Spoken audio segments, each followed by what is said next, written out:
जय भीम। नमो बुद्धातियों। अंधश्रद्धा, अंधविश्वास और पाखंड का जब जब होगा मानवता पर वार, तब तब करूंगा तर्क, विवेक, बुद्धि, प्रज्ञा और धर्म का प्रहार। पेरियार ईवी रामास्वामी, इनकी जयंती पर आज हम चर्चा करेंगे और चर्चा को सार्थक होनी चाहिए। चर्चा उनका जन्म कहाँ हुआ, कब हुआ, ये तो आप कहीं से भी गूगल पर टाइप कीजिए, आपको सारी जानकारी मिल जाएगी।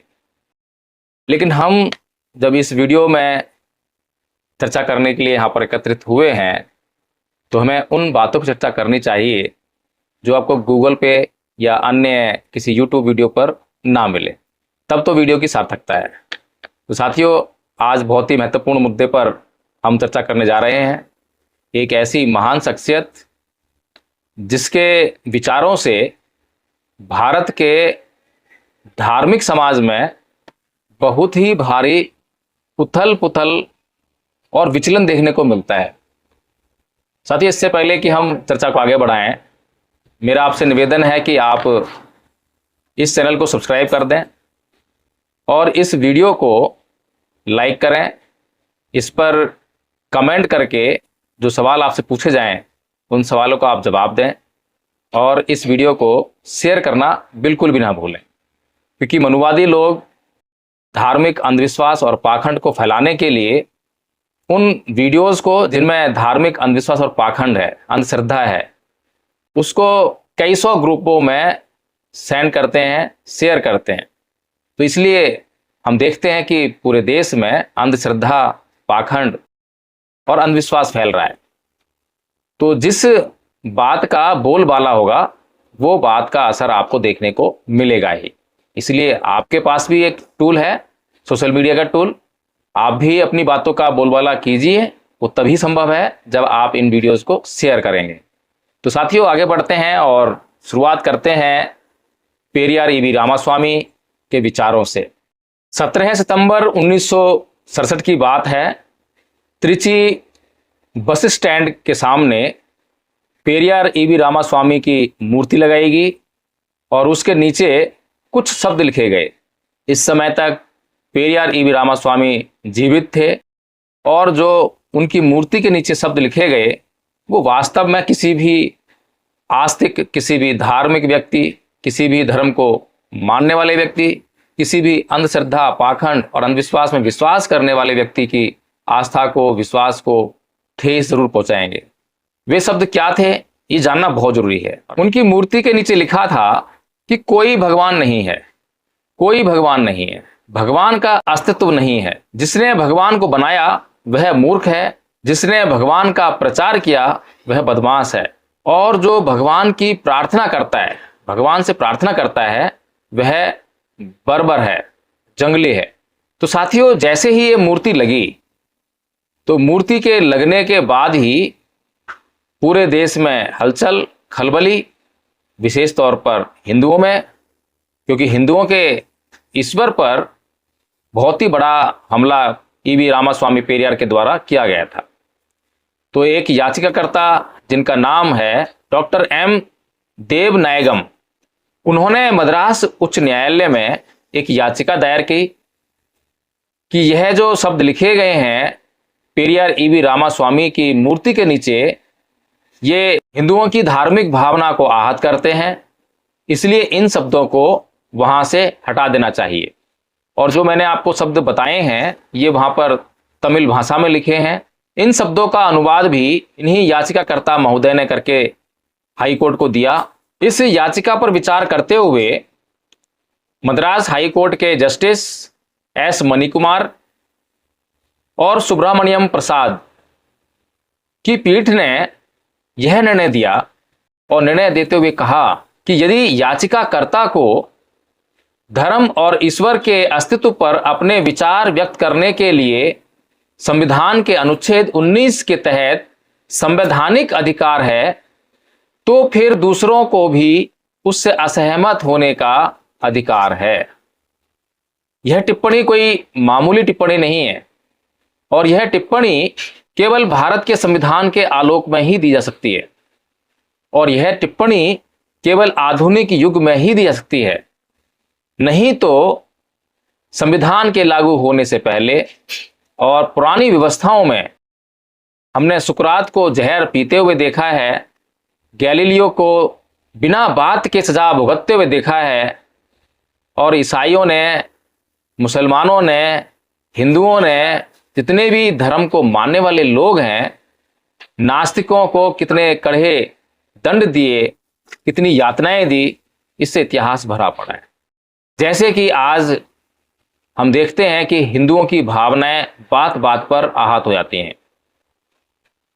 अगर उनकी भावनाओं की बात करें और उनकी भावनाओं की जांच करें, हालांकि कभी भी इस देश में सुप्रीम कोर्ट ने या इस देश की सरकारों ने ऐसा प्रयास नहीं किया है कि जो अपनी भावनाओं का, अपनी धार्मिक भावनाओं का हवाला देकर भावनाओं के आहत होने का ढोंग करते हैं और दूसरों को दंडित किए जाने के लिए प्रस्ताव लेकर आते हैं, कभी भी उनकी भावना को देखा गया हो, जांचा गया हो, परखा गया हो, ऐसा नहीं देखा गया है।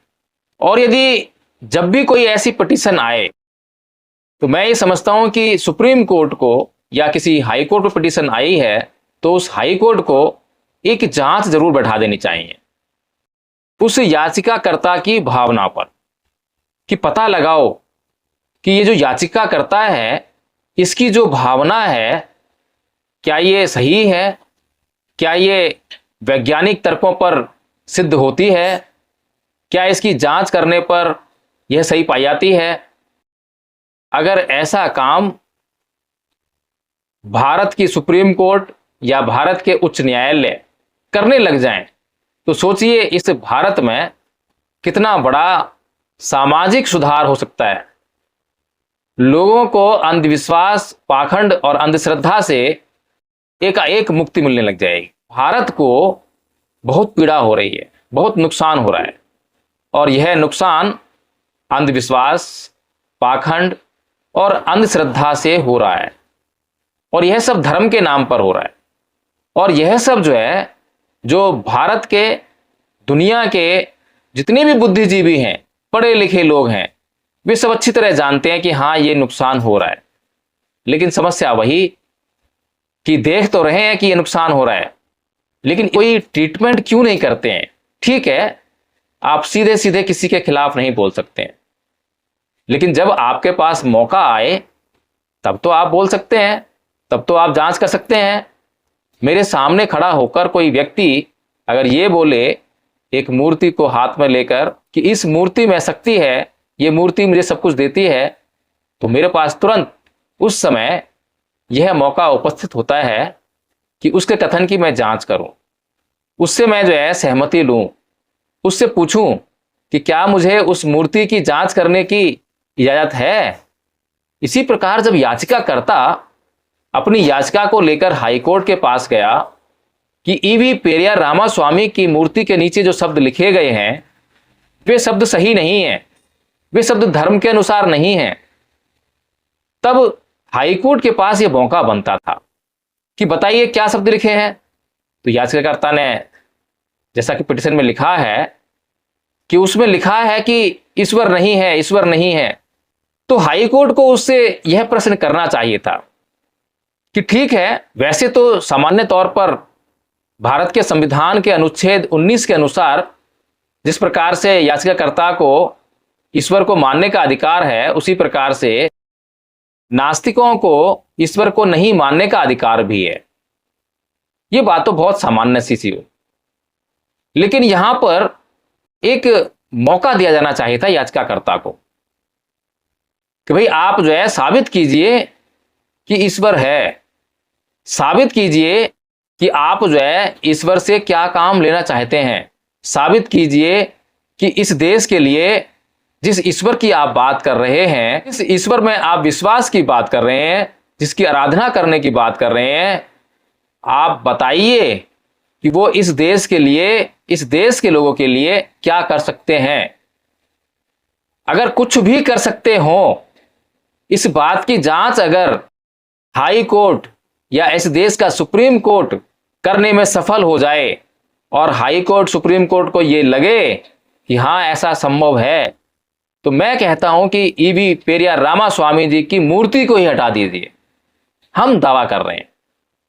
लेकिन समस्या तो ये है कि ना तो हाई कोर्ट और सुप्रीम कोर्ट ये प्रश्न याचिकाकर्ता से करता है, और ना ही याचिकाकर्ता के भीतर यह हिम्मत है, और ना ही इस देश के किसी भी आस्तिक, चाहे वो हिंदू हो, मुसलमान हो, ईसाई हो या किसी भी धर्म को मानने वाला हो, जो ये कहता हो कि मेरे ईश्वर में शक्ति है, ईश्वर मूर्ति में वास करते हैं और उस मूर्ति में शक्ति आ गई है, जो ऐसा ढोंग करते हैं, जो ऐसी बातें करते हैं, मैं गारंटी हाथ कहता हूं उनके भीतर इतनी हिम्मत नहीं है कि ईवी पेरियार रामास्वामी जी की मूर्ति को हटाने के लिए वो इस चुनौती को स्वीकार कर सके। तो साथियों, आप मुझे कमेंट के माध्यम से बताइए कि क्या इस देश का कोई भी हिंदू, कोई भी मुसलमान, कोई भी ईसाई या कोई भी दुनिया का धर्म को मानने वाला व्यक्ति जिसका प्राकृतिक शक्तियों में विश्वास होता है,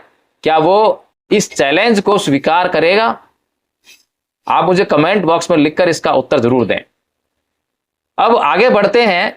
ईवी पेरियार रामास्वामी ने जो कुछ अपने जीवन में किया, जीवन के बारे में तो आप जानते ही होंगे, बहुत सारी कहानियां हैं, किस प्रकार बनारस गए, वहां भूखे रहे, ब्राह्मणों ने खाना नहीं दिया, और ब्राह्मणों के खाना ना देने के कारण, इस हिंदू व्यवस्था के कारण, इस ब्राह्मणी व्यवस्था के कारण उन्हें झूठी पत्तलों से खाना निकाल कर उसको खाकर अपना जीवन बचाना पड़ा। तो स्वाभाविक है कि प्रश्न तो होंगे ही, और जब प्रश्न होंगे तो वो प्रश्न कोई मामूली प्रश्न नहीं होंगे, वो प्रश्न बहुत गंभीर प्रश्न होंगे।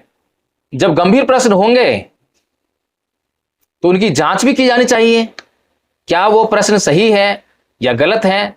और आज भी पूरी दुनिया के लिए, पूरे भारत के हिंदुओं के लिए, मुसलमानों के लिए ये प्रश्न चुनौती बनकर खड़े हैं। लेकिन इन प्रश्नों का जवाब देने की हिम्मत किसी हिंदू में, किसी मुसलमान में, किसी ईसाई में या इस दुनिया के किसी भी धर्म को मानने वाले व्यक्ति में आज इतनी हिम्मत नहीं है कि इनके जवाब दे सके। क्या वो आज भी पेरियार ईवी रामास्वामी जी के इन सवालों के जवाब देने के लिए अपने आप को प्रस्तुत कर सकता है? क्या वो इस चैलेंज को स्वीकार करता है? तो पहला सवाल है, क्या तुम कायर हो जो हमेशा छिपे रहते हो, कभी किसी के सामने नहीं आते?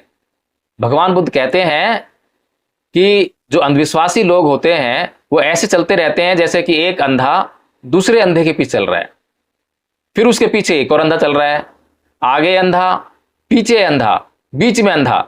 ना आगे वाले को मालूम है कि कहां जा रहा है, ना बीच वाले को मालूम है कहां जा रहा है, ना पीछे वाले को मालूम है कहां जा रहा है, और वो बस चले जा रहे हैं, चले जा रहे हैं। और पीछे वाला इसलिए चल रहा है क्योंकि आगे वाला चल रहा है। तो इसलिए जो है ये सवाल है, क्या किसी ने ईश्वर को देखा है? और अधिकतर जितने भी धर्म को मानने वाले लोग हैं उनसे जब ये सवाल किया जाएगा, एक सर्वे किया जाए, तो वे सभी कहेंगे कि हमने कभी ईश्वर को नहीं देखा है। बड़ा अचंभा है, अजूबा है, किसी ने नहीं देखा लेकिन तब भी उसमें ऐसा विश्वास है कि उसके पीछे मरने मारने के लिए तैयार है। तो दूसरा सवाल क्या है? दूसरा सवाल है, क्या तुम खुशामद परस्त हो जो लोगों से दिन रात पूजा अर्चना करवाते हो? क्यों करवाते हो भाई पूजा? हमारे माँ बाप हैं, कभी उन्होंने हमसे पूजा करवाई है कि तुम हमारी पूजा करो तभी हम तुम्हारे खाने पीने का बंदोबस्त करेंगे, तुम्हारे कपड़ों का बंदोबस्त करेंगे, तुम्हारे लिए घर बनाएंगे? बल्कि अक्सर ऐसा देखा गया है कि हम अपने माता पिता के प्रति बहुत ही कटु वचन बोलते हैं, बहुत बुरा व्यवहार करते हैं, लेकिन उसके बाद भी वो हमारी समुचित प्रकार से देख रेख करते हैं, हमारे लिए संपत्ति पर संपत्ति के ढेर लगाने का प्रयास करते हैं। एक ये भगवान है, ईश्वर है, जो कुछ देता नहीं है, जिसको कभी किसी ने देते हुए नहीं देखा, और जितने भी गरीब हैं कभी किसी गरीब की गरीबी दूर नहीं हुई है, और कभी किसी अमीर की अमीरी दूर नहीं हुई है। जो जैसा है वो वैसा जीवन जीता चला जाता है। फिर भी लोग उस ईश्वर की आराधना करते हैं, पूजा करते हैं, अर्चना करते हैं। अब तीसरा प्रश्न क्या है? क्या तुम हमेशा भूखे रहते हो जो लोगों से मिठाई, दूध, घी आदि लेते रहते हो? पीछे भी भारत के अंदर एक ऐसा पागलपन देखा गया, लोगों में अफवाह फैलाई गई कि गणेश जी दूध पी रहे हैं। और वो दूध पीने की जो अफवाह फैली तो लोटे ले लेकर लोग जो हैं बहुत भारी संख्या में मंदिरों में जाने लगे, लाइनों में खड़े होने लगे और दूध चढ़ाने लगे। और सबको लगा कि वास्तव में गणेश जी दूध पी रहे हैं, गणेश जी की मूर्ति दूध पी रही है। और जब जानकारों ने, जांच करने वालों ने, अक्लमंद लोगों ने, तार्किक लोगों ने, बुद्धिमान लोगों ने मंदिरों के पीछे जाकर देखा तो वो सारा दूध, जितना भी दूध चढ़ाया गया था, 1 किलो दूध चढ़ाया गया तो 1 किलो दूध जो है पीछे नाली में जा रहा था। 10 किलो चढ़ाया तो 10 किलो नाली में जा रहा था। अब एक सामान्य बुद्धि वाला व्यक्ति भी ये सोच सकता है, समझ सकता है कि जब भी हम किसी पदार्थ को, खाद्य पदार्थ को ग्रहण करते हैं, खाते हैं, तो कभी भी वो वैसे का वैसा हमारे शरीर से बाहर नहीं आता है, उसका रूप चेंज हो जाता है। लेकिन आस्था है, अंधश्रद्धा है, अंधविश्वास है, तो इसी का नाम अंधविश्वास है। इसीलिए लोग जो हैं डरते हैं कि प्रश्न मत करो, प्रश्न करोगे तो जांच होगी, जांच होगी तो पोल खुल जाएगी, हमारी जो भक्ति खत्म हो जाएगी, हम जो मौज मस्ती करते हैं भक्ति के नाम पर। अभी भी हमने देखा कि गणेशोत्सव मनाया गया, 10 दिन तक पंडाल सजाए गए और महिलाएं वहां पर घंटों घंटों बैठकर कीर्तन कर रही हैं, भजन गा रही हैं। इन्हीं महिलाओं को अगर हम 1 घंटा या आधा घंटा स्कूल की, कॉलेज की किताब पढ़ने के लिए कहें, इतिहास की किताब पढ़ने के लिए कहें, एक महिला नहीं पढ़ेगी। तो इसीलिए बिल्कुल साफ जाहिर है कि भक्ति के नाम पर, ईश्वर की पूजा अर्चना के नाम पर लोगों को मूर्ख बनाया जाता है, लोगों को मनोरंजन परोसा जाता है। तो इसके बाद अगला प्रश्न है, क्या तुम मांसाहारी हो जो निर्बल पशुओं की बलि मांगते हो? ये तो आपने देखा ही होगा कि किस प्रकार से मंदिरों में बड़ी भारी मात्रा में बलि चढ़ाई जाती है। और ये हिंदू लोग विशेष तौर पर ये ढोंग करते हैं, और ढोंग भी कभी कभार करते हैं, जैसे कि नवरात्रों का व्रत आ गया या फिर कोई विशेष पूजा का समय आ गया, जैसे कि मंगलवार का दिन आ गया, तो इनका ढोंग जो है पराकाष्ठा पर होता है, इस दिन मांस नहीं खाएंगे। और पूरी दुनिया में अगर एक सर्वे किया जाए कि क्या हिंदू मांस खाते हैं, तो इसका जवाब मिलेगा, 100% जवाब मिलेगा कि हाँ, हिंदू मांस खाते हैं। लेकिन फिर भी ढोंग, पाखंड। तो इसलिए पेरिया रामा स्वामी जी ईश्वर से सवाल कर रहे हैं, ईश्वर आकर जवाब दें, या फिर ईश्वर के भक्त जो ये कहते हैं कि हमारी धार्मिक भावनाएं आत हो रही हैं, वो आकर इन सवालों को जवाब दें। अगला सवाल पेरिया रामा स्वामी करते हैं, क्या तुम सोने के व्यापारी हो जो मंदिरों में लाखों टन सोना दबाए बैठे हो? बहुत बार आपने जो है ये न्यूज टीवी में देखी होगी कि किस प्रकार से बड़े बड़े मंदिरों में बहुत बड़ा बड़ा चढ़ावा चढ़ाया जाता है। और इस चढ़ावे को चढ़ाने के लिए जो प्रोत्साहित करने वाले लोग हैं वो कौन है? बड़े बड़े नेता, जिनके बड़े बड़े नाम हैं, बड़े बड़े क्रिकेट खिलाड़ी। लेकिन ऐसी बड़ी बड़ी हस्तियां, फिल्मी हस्तियां, क्रिकेट से जुड़ी हुई हस्तियां, राजनीति से जुड़ी हुई हस्तियां, जब ऐसे गुरु घंटालों के पास जाते हैं तो उनके पीछे तो जो लोग हैं, जो नासमझ लोग हैं, इनोसेंट लोग हैं, जिन्हें को पता नहीं है, जो जांच नहीं कर सकते, जो पढ़ लिख नहीं सकते, जो इतिहास को नहीं जानते हैं, उनका आना लाजमी है। वो ऐसे लोगों के कहने में आकर, अगर सलमान खान किसी गुरु के पास जा रहा है तो उसके जो फॉलोअर्स हैं वो फिर सोचे थोड़ा ना, जो फॉलोअर्स सलमान खान जैसा हेयर स्टाइल करते हो, उसके ऐसे कपड़े पहनते हो, उसके ऐसे बॉडी बनाते हो, तो उसके ऐसे गुरु भी बनाएंगे। तो ऐसे ही बस गुरुओं का धंधा चल रहा है, ऐसे ही अंधविश्वास और पाखंड जो है देश में, दुनिया में फैल रहा है। तो इसके बाद अगला सवाल है, क्या तुम व्यभिचारी हो जो मंदिरों में देवदासियां रखते हो? और ये तो जग जाहिर है, हिंदुओं में, हिंदू शास्त्रों में ऐसा लिखा गया है। नहीं लिखा गया? अच्छा, तो फिर जांच कर लेते हैं। जहां पर ये देवदासी प्रथाएं हैं और जो पंडे पुजारी इन देवदासी प्रथाओं का आयोजन करते हैं, यानी कि देवदासियों को मंदिरों में रखने का काम करते हैं, तो उनसे आगे पूछिए कि वो लड़कियों को देवदासी बनाकर मंदिरों में क्यों रखते हैं। क्या जवाब देंगे वो? यही जवाब देंगे, ये हमारा धर्म है, ये हमारे धर्म शास्त्रों में लिखा है, ऐसा ईश्वर ने कहा है, इसीलिए तो उनकी बातों को देश मानता है। अगर वो ऐसा ना कहे कि ईश्वर ने कहा है, धर्म शास्त्रों में लिखा है, ये उनका धर्म है, तो क्या लोग उनकी बात मानेंगे? इन्हीं बातों के कारण भारत का एक बहुत बड़ा विशाल वर्ग हजारों साल तक निम्न जाति का बनकर, अछूत बनकर रहा और कभी उसने सवाल नहीं किया। कभी उसने जो है इन पंडित पुजारियों से सवाल करने की हिम्मत ही नहीं की। क्यों नहीं की? क्योंकि उसने यही कहा कि देखो, ऐसा शास्त्रों में लिखा है, ऐसा धर्म ग्रंथों में लिखा है, ऐसा मैं नहीं कह रहा हूं। और एक सवाल और आता था कि भाई इन धर्मशास्त्रों की क्यों माने, कि धर्मशास्त्रों में लिखा है। उसका भी उसने जवाब दिया कि भाई देखो, ये धर्मशास्त्र, धर्म ग्रंथ मैंने नहीं लिखे हैं, ये तो ईश्वर ने साक्षात लिखकर अपने आप उतारे हैं नीचे, उसी ने लिखे हैं, उसी की कथी करनी है। इसलिए भाई अब ईश्वर के आगे तो हमारी चलती नहीं है। अब ईश्वर के आगे किसी चलती है? जो लोग पहले से ईश्वर में विश्वास लेकर आए हों, ईश्वर को मानते हों, ईश्वर में शक्ति को मानते हों, ईश्वर कुछ भी अनिष्ट कर देता हो ऐसा मानते हो, तो फिर उनको उस ईश्वर के प्रकोप से कौन बचा सकता है? कोई नहीं बचा सकता। इसीलिए लाखों करोड़ों लोग जो हैं हजारों वर्षों तक गुलाम बने रहे। तो अगला सवाल क्या पूछते पेरियार जी? क्या तुम कमजोर हो जो हर रोज होने वाले बलात्कारों को तुम नहीं रोक पाते हो? मंदिरों में बलात्कार होते हैं। अभी एक पाखंड जो है अयोध्या में हिंदू रचा, राम की मूर्ति में प्राण प्रतिष्ठा की कि राम की मूर्ति में प्राण आ गए हैं, प्राण आ गए हैं, ऐसा लोगों को बताया गया। उसी मंदिर में सफाई का काम देखने वाली एक नव युवती जो बीए की स्टूडेंट है, उसके साथ में कई लोगों ने सामूहिक बलात्कार किया। आप बताइए, जो राम के मंदिर की सफाई का काम देख रही है, राम की मूर्ति या राम जी उसके चरित्र की सफाई का काम नहीं देख पाए। उसके चरित्र की सफाई का काम किसका था?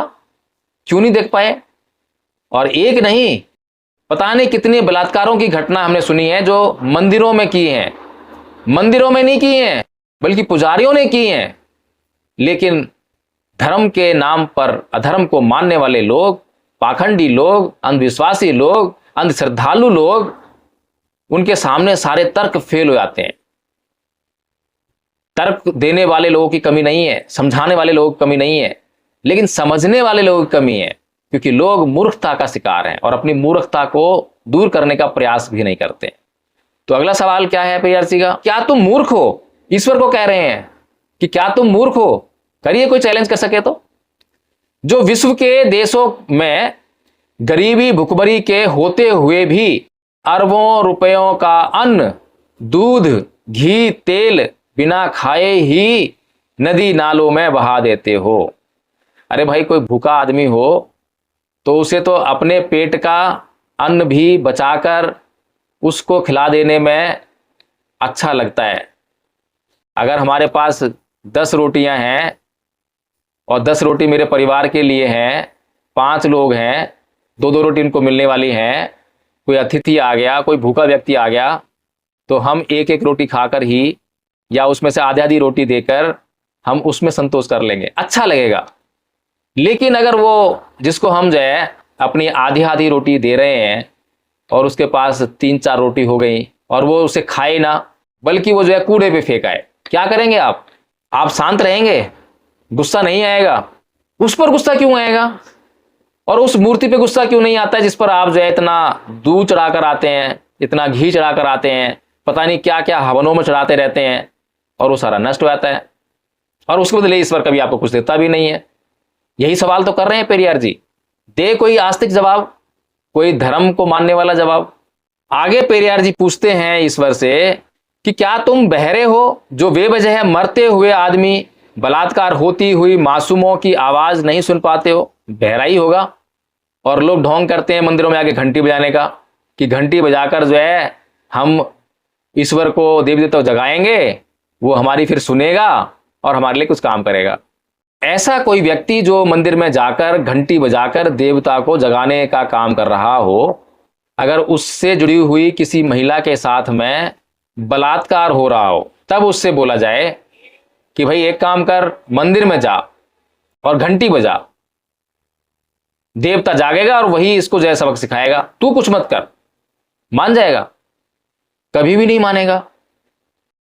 यही सब हुआ। अभी राम मंदिर का उद्घाटन हुआ, कि रामभद्राचार्य जी तपाक से बोल उठे कि जब भी कोई बीमार पड़ जाए तो सीधे राम लला के दर्शन करने जाए, हनुमान चालीसा का पाठ करे। और उनका इतना कहना था और ईश्वर ने उनकी परीक्षा ले डाली। तीसरे चौथे दिन ही बीमार पड़ गए और बीमार पड़ते ही ना तो रामलला सूझे, ना ही हनुमान चालीसा पढ़ा और ना ही उनके लिए किसी ने पढ़ा, और सीधे पहुंच गए हॉस्पिटल। लोगों को बोल रहे हैं कि आप हनुमान चालीसा पढ़ो, रामलला के दर्शन करो, और खुद जो है रामलला का दर्शन करने के बजाय, हनुमान चालीसा का पाठ करने के बजाय या करवाने के बजाय सीधे हॉस्पिटल पहुंच गए। तो इसीलिए तो पेरियार रामास्वामी जी ये सवाल पूछ रहे हैं, अगर किसी हिंदू में इतना विश्वास है, इतनी श्रद्धा है, इतनी आस्था है, तो आकर जवाब दो और पेरियार जी की मूर्ति को हटवा दो। पेरियार जी के बातों में विश्वास रखने वाले लोग खुद उस मूर्ति को हटाएंगे। आप जवाब तो दो। फिर उसके बाद पेरियार जी पूछते हैं कि क्या तुम अंधे हो जो अपराध को होते हुए नहीं देख पाते हो? कितने अपराध हो रहे हैं, हर पल अपराध हो रहे हैं। और मूर्ख बनाने वाले लोग और खुद में मूर्ख लोग क्या बोलते हैं, कण कण में भगवान है। अरे भाई, कण कण में भगवान है तो अपराध करने वाले लोग जो हैं कैसे अपराध कर रहे हैं? उनके भीतर भी भगवान है, हर कण में भगवान है ना, तो उसके भीतर भी भगवान है। यानी कि वो भगवान भी अपराध कर रहा है, वो भगवान भी बलात्कार कर रहा है, भगवान भी हत्या कर रहा है। मूर्खता की पराकाष्ठा है। इसीलिए तो पेरियार रामास्वामी जी सवाल कर रहे हैं और सवालों का जवाब नहीं आ रहा है। इसीलिए हाईकोर्ट भी कह रही है कि भाई हैंड्स अप कर देती है, भाई मैं भी जो है कुछ नहीं कर सकता हूं, जैसा तुम्हें अधिकार है वैसे ही उसको अधिकार है। दोनों अपना जो है शांति से अपने अपनी बातें रखते रहो, अपनी पूजन अर्चना करनी तुम्हें पूजन अर्चना करते रहो, उन्हें अपना जो है इसका विरोध करना है वो विरोध करते रहे, लेकिन शांति से करते रहो, हिंसा नहीं होनी चाहिए। कोर्ट तो बस यही कर सकती है। लेकिन पेरियार को मानने वाले लोग जो है चैलेंज कर रहे हैं, मैं चैलेंज कर रहा हूं। तो पेरियार जी अगला सवाल पूछ रहे हैं कि क्या तुम आतंकवादियों से मिले हुए हो जो रोज हजारों लाखों लोगों को मरवाते रहते हो? जाहिर सी बात है, रोज हजारों लाखों लोग मर रहे हैं, यूक्रेन रूस का युद्ध चल रहा है उसमें मर रहे हैं, ईश्वर कहीं दिखाई नहीं दे रहा। ईश्वर कहीं होता, दिखाई देता तो निश्चित तौर पर उनकी रक्षा करता, उनको बचाता या युद्ध को रोक देता। तो इसीलिए पेरियार जी ये सवाल पूछ रहे हैं और जवाब नहीं मिल रहा है। अगला सवाल पेरियार जी पूछते हैं, क्या तुम आतंकवादी हो जो तुम चाहते हो कि लोग तुमसे डर कर रहें? कभी शनि का डर, कभी राम का डर, कभी कृष्ण का डर, कभी काली माता का डर। इतने डर दिखा दिखा कर लोगों को कभी कुछ चढ़वाते हैं, कभी कुछ चढ़वाते हैं। पंडित पुजारी क्या क्या करवा लेते हैं, जो करवाना हो वो करवा लेते हैं, जो उनको चाहिए वो मंगवा लेते हैं।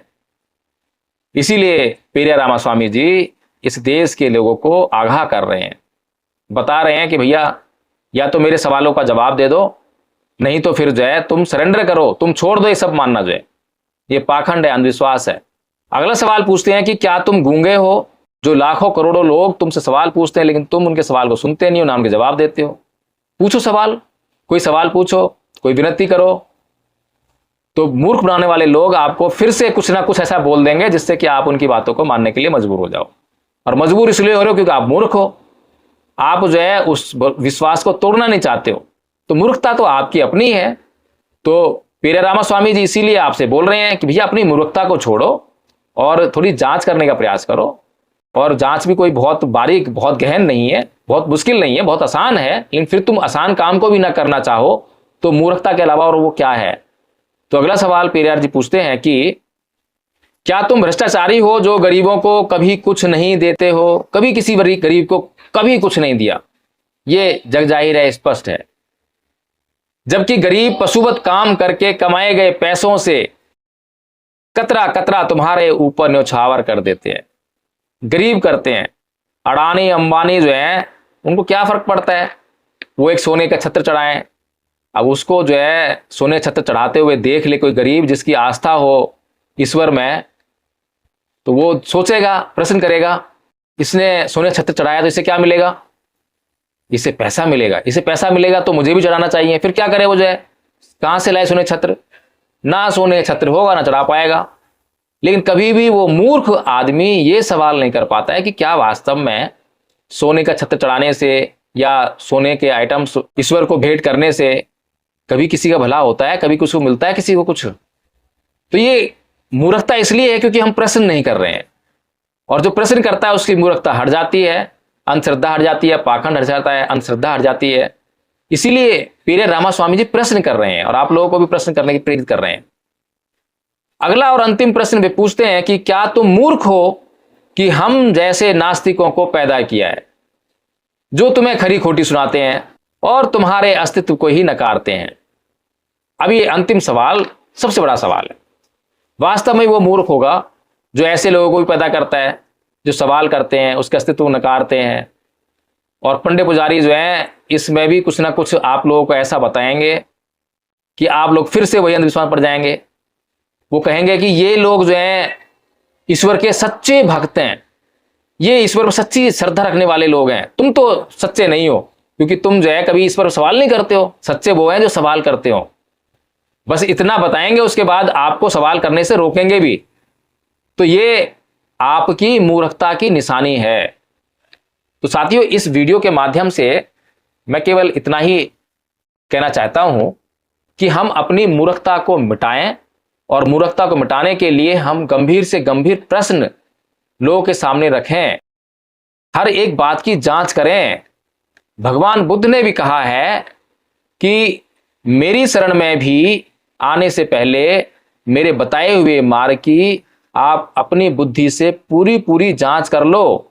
जितने भी प्रश्न तुम्हारे मन में उठ रहे हैं उन प्रश्नों को कर लो। जितने भी संदेह तुम्हारे मन में हैं उनको दूर कर लो। जब सारे संदेह मिट जाएं, जब सारी जांच हो जाए, तब मेरी शरण में आओ। क्योंकि बिना जांच किए, बिना प्रश्न किए, बिना संदेहों को मिटाए अगर मेरी शरण में आ गए तो जो मैं मार्ग तुम्हें बताऊंगा उस पर तुम चल नहीं पाओगे। और जब तक मेरे बताए गए मार्ग पर तुम नहीं चलोगे, तुम्हारा कल्याण कैसे होगा? तो जो सच्चा महापुरुष होगा, सच्चा व्यक्ति होगा, वो तो प्रश्न करने के लिए ही कहेगा। वो आपको प्रश्न करने से कभी रोकेगा नहीं। एक चोर जो है आपकी पूछताछ से घबराता है क्योंकि पूछताछ होते ही उसकी पोल पट्टी खुलने लगती है। लेकिन जो सच्चा ईमानदार आदमी होता है वो बोलता है, डंके की चोट पर बोलता है, जो पूछना है वो पूछो, मैं तो बिल्कुल सच्चा ईमानदार हूं। इसीलिए पूरी दुनिया के धर्म के मानने वाले लोग अपने ईश्वर, अल्लाह, गॉड पर प्रश्न करने पर पाबंदी लगाते हैं। कभी गैलीलियो की हत्या करते हैं, कभी सुकरात की हत्या होगी, कभी किसी और की हत्या करेंगे। क्यों हत्या करते हैं? क्योंकि वे ईश्वर पर प्रश्न करते हैं, ईश्वर की जांच करते हैं। लेकिन भगवान बुद्ध एकमात्र ऐसे शास्त्रा जो पूरी दुनिया में खुलेआम चैलेंज करते हैं कि जो प्रश्न करना है वो प्रश्न करो, और प्रश्न किए बगैर, संदेह मिटाए बगैर मेरी शरण में आ मत जाना। कल्याण करना है ना, कल्याण तब होगा जब आप प्रश्न करेंगे, जब आप अपनी बुद्धि का इस्तेमाल करेंगे। अपनी बुद्धि का इस्तेमाल ही नहीं करेंगे तो आपका कल्याण होगा कैसे? प्रज्ञा के उदय हुए बगैर आपका कल्याण नहीं हो सकता। तो साथियों, इस वीडियो को मैं यहीं समाप्त करता हूँ। इस वीडियो को लाइक जरूर कीजिए, इसमें कमेंट करके बताइए और इसको शेयर करना बिल्कुल मत भूलिए। जय भीम, नमो बुद्धाय।